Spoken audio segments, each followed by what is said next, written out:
Good evening. You're watching the news from the Sultanate of Oman television. We'll start with the headlines. On behalf of His Majesty Sultan Qaboos, His Highness Sayyid As'ad bin Tariq Al Saeed receives the ambassadors of the United Kingdom and Bangladesh accredited to the Sultanate.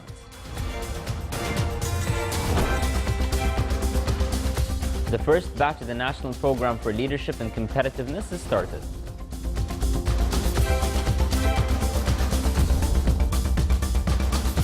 And the Ministry of Health stresses the success of the first phase of measles immunization campaign in the governorates of Dhofar and Al-Wusta.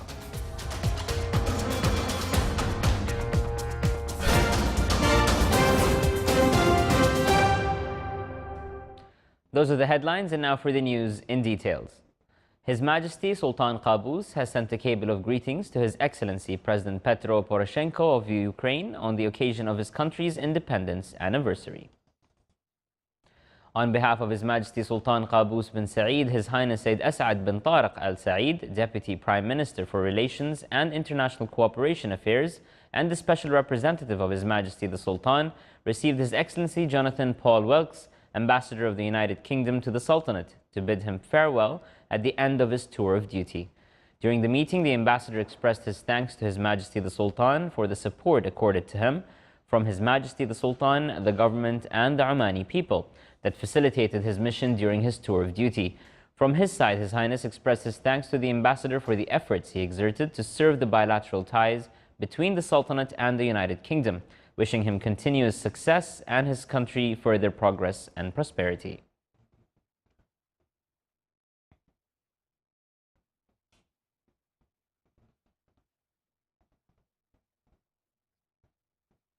On behalf of His Majesty Sultan Qaboos bin Saeed, His Highness Sayyid As'ad bin Tariq Al Saeed, Deputy Prime Minister for Relations and International Cooperation Affairs, and the Special Representative of His Majesty the Sultan, received His Excellency Sheikh Iskandar Ali, Ambassador of Bangladesh to the Sultanate, to bid him farewell at the end of his tour of duty. During the meeting, the ambassador expressed his thanks to His Majesty the Sultan for the support accorded to him from His Majesty the Sultan, the government and the Omani people that facilitated his mission during his tour of duty. From his side, His Highness expressed his thanks to the ambassador for the efforts he exerted to serve the two countries' bilateral ties.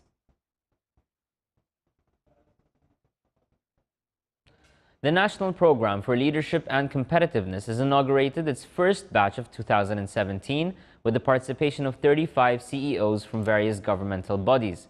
The program, which came within the royal blessings of His Majesty Sultan Qaboos, works on enhancing economic presence of the Sultanate in international level within the government's work on the plans of the National Program for Economic Diversification, TENFID.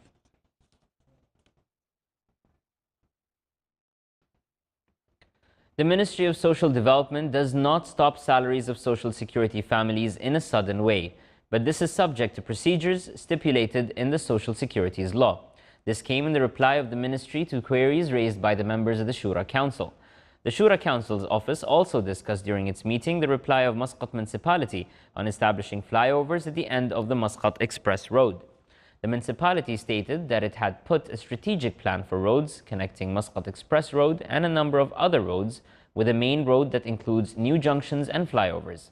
The office also dealt with other topics such as the financial compensation costs to be paid to citizens at Batna Coastal Road and the complaint by a number of Omani employees who were fired from their jobs at companies working at the new Muscat International Airport project.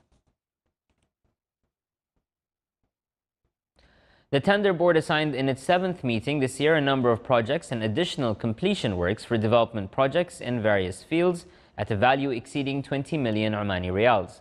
The important projects awarded by the board is to supply surgical equipment for the Ministry of Health at a cost of 5.5 million Omani Riyals, unified governmental license for geographical information system programs for the National Statistics and Information Center, worth more than 2 million Omani Riyals, besides the additional construction works for the project of Wadi Manqal, Wadi Bani Jabr in the Wilaya of Sur, in the Governorate of South Sharqiya, with 2.5 million Omani Riyals. The meeting was chaired by His Excellency Dr. Rashid bin Safi Al-Haraibi, Chairman of the Tender Board.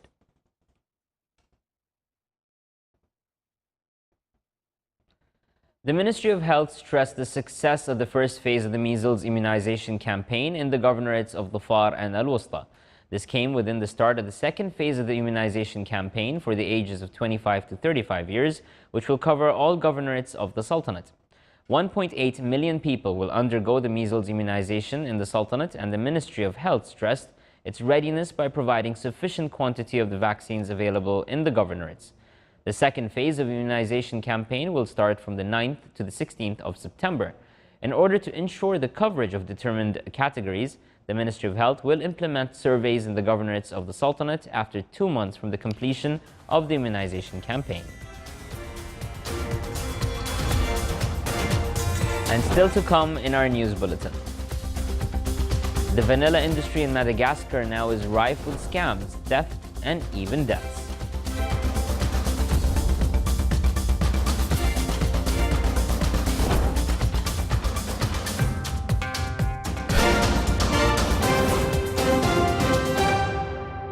حرارة الصيف وشمس حارقة تبعث فينا المسير، مهللة البشرى بمبسم الطفل وأصالة الإنسان، لتختلط بادية الرمال بالواحات الغناء نحو نسمات بحر وشلالات عين ماء، بين الجبل والسهل تزهر البسمات.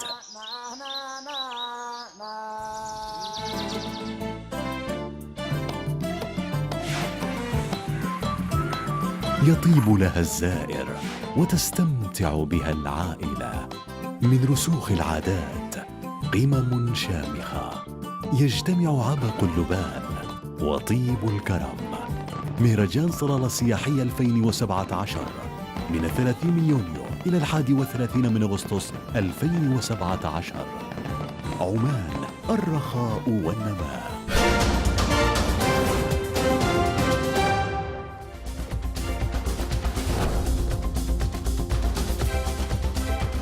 Welcome back to the news from the Sultanate of Oman television. The Saudi-led coalition carried out several airstrikes in Yemen today, hitting a small hotel near the capital of Sana'a and killing dozens of Houthi rebels and civilians. According to the officials, an estimated 60 people were killed in the attack, which took place this morning in the town of Arhab near Sana'a. The two-story hotel in the town sustained extensive damage. Another airstrike hit a checkpoint manned by the rebels a few kilometers from the hotel.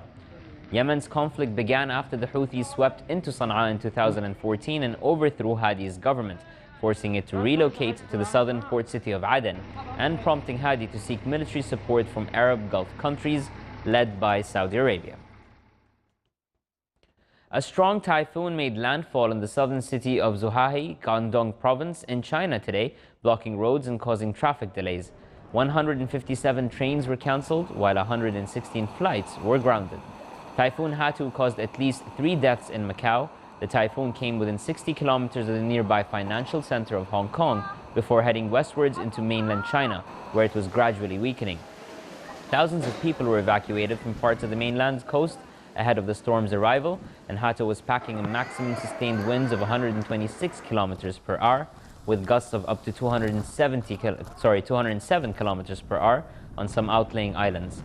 Hatu is expected to move westward towards Guangxi province.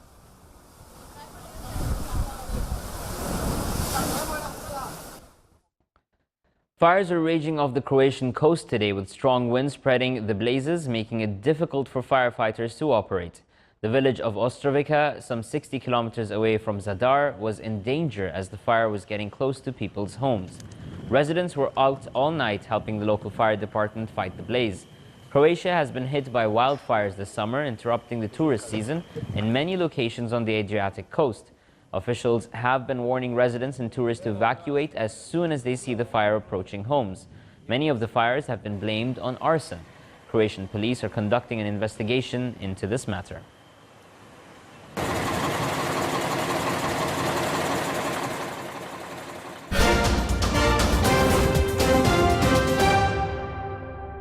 Several matters related to the situation of the Omani pilgrims in the sacred land was at the core of discussions between His Excellency Dr. Mohammed bin Saleh bin Tahir, Minister of Hajj and Umrah of Saudi Arabia, and Sheikh Sultan bin Saeed Al Hinai, head of the Omani Hajj mission, and his delegation. The Omani delegation expressed their thanks to the Saudi government for the efforts exerted to achieve the comfort and security of the pilgrims to facilitate their pilgrimage.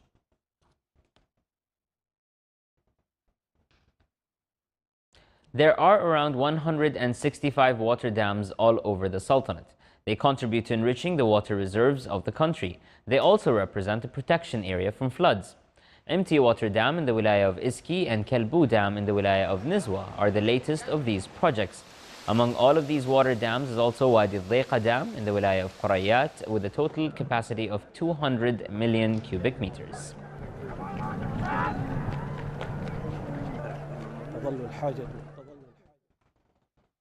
In order to develop youth projects and open a marketing outlet for their different products, a Raft Fund organized a mobile market for a number of male and female entrepreneurs in the governorate of the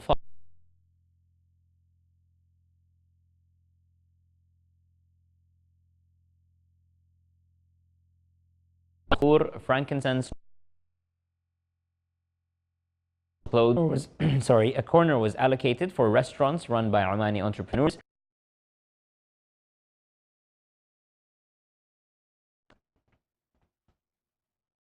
Oman Air launched an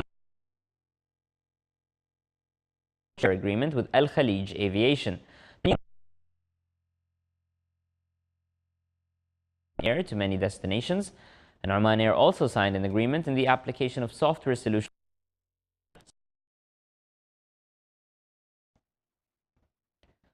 The shares of Vision Insurance Company were enlisted for the first time at Muscat Securities Market as a public shareholding company. It came to give the opportunity for new investors to invest in new tools in the market. The share price was enlisted at a value of 162 basis and closed with a decrease of 6%. The market value of the sector and given investors a benefit from disclosure and transparency of the sector in the market.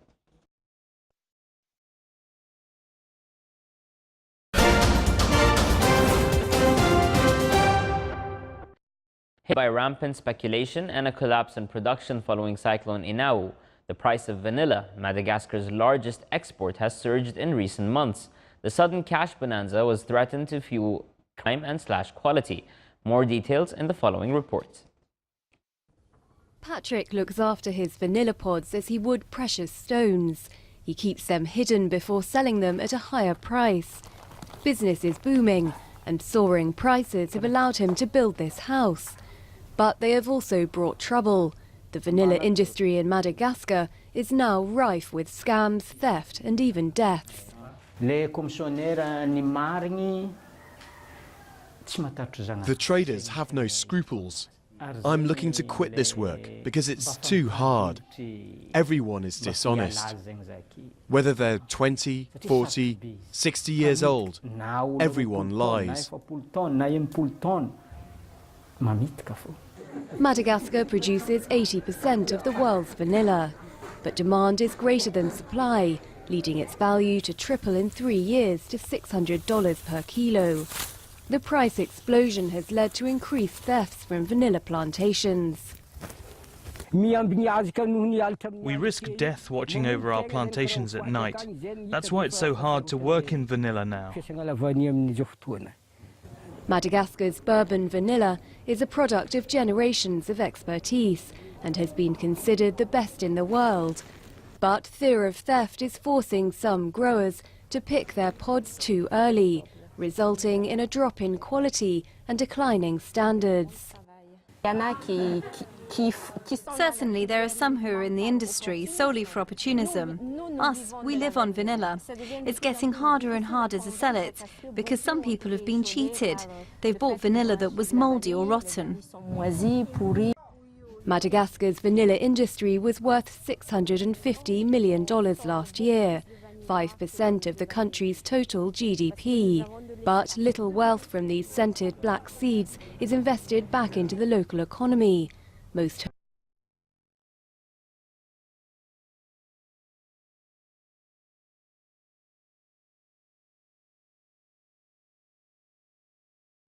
And now for the general weather forecast around the Sultanate.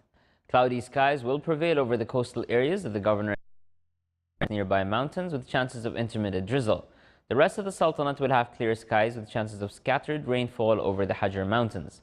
Winds will be easterly to southeasterly light to moderate, and seas will be slight with a maximum wave height of 1.25 meters.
This is the Sultanate of Oman Television. Before we end tonight's bulletin, here are the main points once again.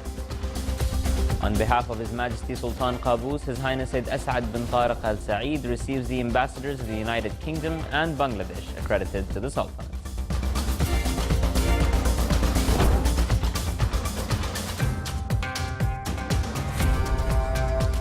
The first batch of the National Programme for Leadership and Competitiveness is started.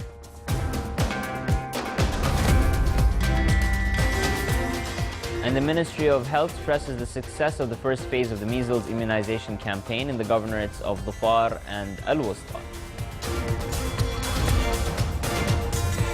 With that, we come to an end to tonight's news bulletin. From all of us here at the newsroom and the studios, good night.